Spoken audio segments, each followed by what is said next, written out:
Dapat nga sana masaya, kaso nadismaya ako. Hindi kami pinayagan pumunta doon.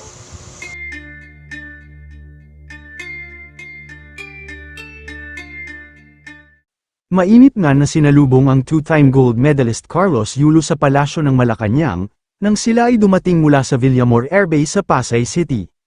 Pero tila marami ang nakapansin na wala ang buong pamilya ni Kaloy at tanging mga tagahanga niya lang ang sumalubong sa kanya.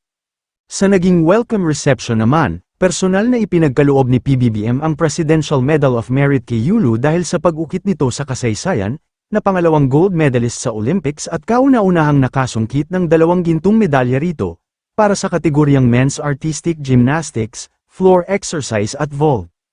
Bukod dito, iginawad din ng Pangulo ang cash incentive na nakakalulang halaga na 20 million pesos kay Yulo batay sa premyong mandato ng batas para sa sinumang makasusungkit ng gintong medalya sa Olympics.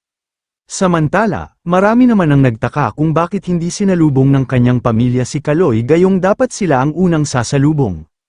At heto na nga ang dahilan kung bakit wala ang pamilya Yulo sa mismong ginanap kahapon sa welcome reception sa Malacanang.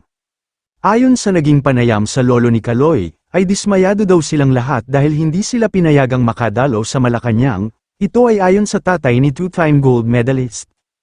Nag-text daw umano sa kanila si Kaloy na huwag na munang pumunta, kaya naman yung paghahanda sana nila na makapunta ang buong pamilya para makita ang anak sa Malacanang ay kanselado na, naiintindihan naman daw ito ng tatay ni Kaloy. Pero ganun pa man sa kanilang lugar kung saan nakatira si Carlos Yulo ay marami naman ang kanilang mga kapitbahay ang nagsabit na ng malalaking tarpaulin upang pasasalamat sa ibinigay na karangalan ni Kaloy.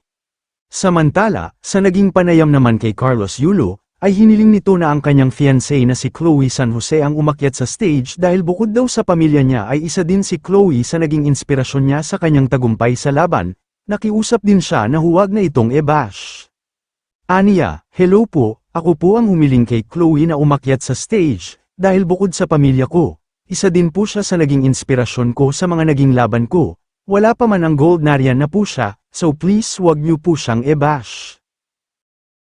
Kayo mga ka-showbiz, anong masasabi nyo sa ating showbiz topic ngayon? Kung may opinion kayo ay magkomento lang kayo sa aking comment section.